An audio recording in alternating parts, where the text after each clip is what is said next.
said Mr. Banks, drawing in his head very quickly. "Admiral's telescope says east wind. I thought as much. There is frost in my bones. I shall wear 2 overcoats." And he kissed his wife absent-mindedly on one side of her nose, and waved to the children, and went away to the city. Now, the city was a place where Mr. Banks went every day, except Sundays, of course, and bank holidays. And while he was there, he sat on a large chair in front of a large desk and made money.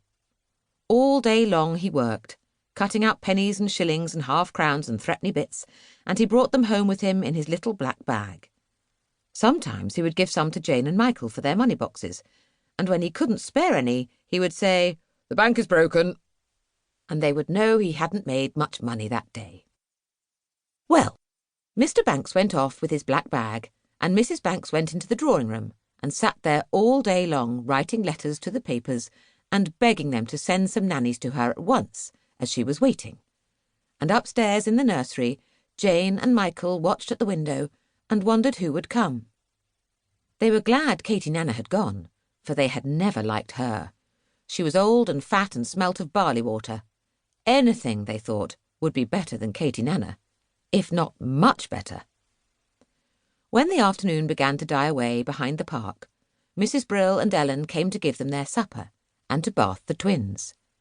And after supper Jane and Michael sat at the window watching for Mr. Banks to come home, and listening to the sound of the east wind blowing through the naked branches of the cherry trees in the lane. The trees themselves, turning and bending in the half-light, looked as though they had gone mad, and were dancing their roots out of the ground. "There he is," said Michael, pointing suddenly to a shape that banged heavily against the gate. Jane peered through the gathering darkness. "That's not Daddy," she said. "It's somebody else."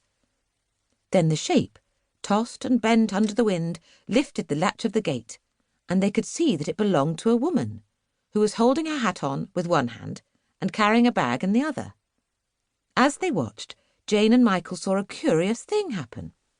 And as soon as the shape was inside the gate, the wind seemed to catch her up into the air and fling her at the house. It was as though it had flung her first at the gate, waited for her to open it, and then lifted and thrown her, bag and all, at the front door. The watching children heard a terrific bang, and as she landed, the whole house shook. "How funny! I've never seen that happen before," said Michael.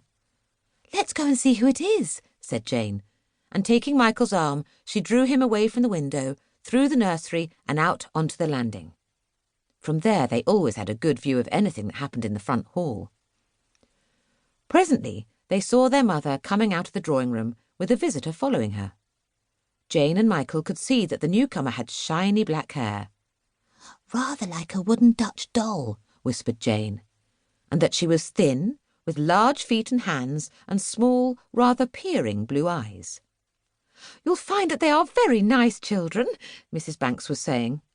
Michael's elbow gave a sharp dig at Jane's ribs. "And that they give no trouble at all," continued Mrs. Banks uncertainly, as if she herself didn't really believe what she was saying. They heard the visitor sniff as though she didn't either. "Now, about references," Mrs. Banks went on. "Oh, I make it a rule never to give references," said the other firmly. Mrs. Banks stared. "But I thought it was usual," she said. "I mean, I understood people always did." "A very old-fashioned idea to my mind," Jane and Michael heard the stern voice say. "Very old-fashioned. Quite out of date, as you might say."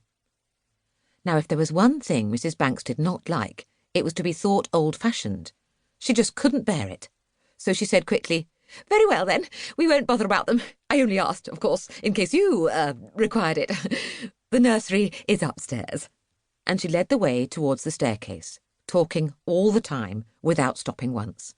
And because she was doing that, Mrs. Banks did not notice what was happening behind her. But Jane and Michael, watching from the top landing, had an excellent view of the extraordinary thing the visitor now did. Certainly she followed Mrs. Banks upstairs, but not in the usual way. With her large bag in her hands, she slid gracefully up the banisters, and arrived at the landing at the same time as Mrs. Banks. Such a thing, Jane and Michael knew, had never been done before. Down, of course, for they had often done it themselves.